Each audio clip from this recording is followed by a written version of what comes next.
ვინც მარტივად ნებდება იმ ადამიანებზე მინდა რომ ვისაუბრო, განსაკუთრებით ასაკით პატარა ადამიანებზე, ვინც რაღაც სფეროში ნაბიჯებს დგავენ და ერთხელ არ გამოვიდათ, ორჯერ, სამჯერ და ნებდებიან და ფიქრობენ, რომ არა, ეს ჩემი არ არის, თორე აქამდე გამომივიდო და არა.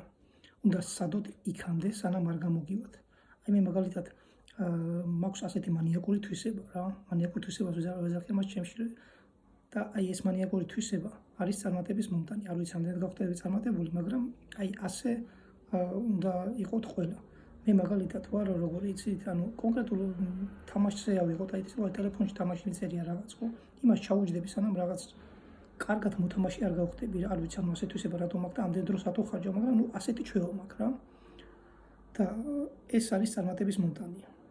ეს თვისება და ძალიან მაგარი თვისებაა და ეს რო ბავშვობაში მქონოდა მე, ახლა ძალიან დიდი წარმატება იქნებოდა რაღაც სფეროში. ხო, და ახლა რაში გამოიხატება ეს? ბავშვობაში შაშკი, ანუ დამკა მასწავლა პაპამ რა. და ბოლო წლებში ანუ ყოველდღე თამაშობდი 3-4 საათი რა. და მე რაღაცა ტურნირებში ვიღებდი მონაწილეობას, მაგრამ სანამ ტურნირამდე მივიდოდი, ონლაინ თამაშებში რა ვიცი, ეს გამოცდილი ხალხი, ანუ ამ შაშკში საიდან მოვიდა, 18000 გამარჯვება ქონდა ზოგს და 4000 და 3000 და 2000-ზე მეტი. და მე მქონდა სადღაც ყველაზე მეტი რამდენი 400-500 რა ვიცი 1000-მდე რა გამარჯვება და მათ ჰქონდათ უამრავი გამარჯვება და ძალიან სერიოზული მოწინააღმდეგეები იყვნენ ჩემთვის. და მანადგურებდნენ ყოფილა შენ ხო რომ ერთ პიროვნებას მოუგია 10 ჯერ და იცი რა მახსოვს? მე 11 ჯერ მე მოუგე. და აი მე უფრო გავძლიერდი რა, ხო, ესე იგი შემიძლია მისი დამარცხება.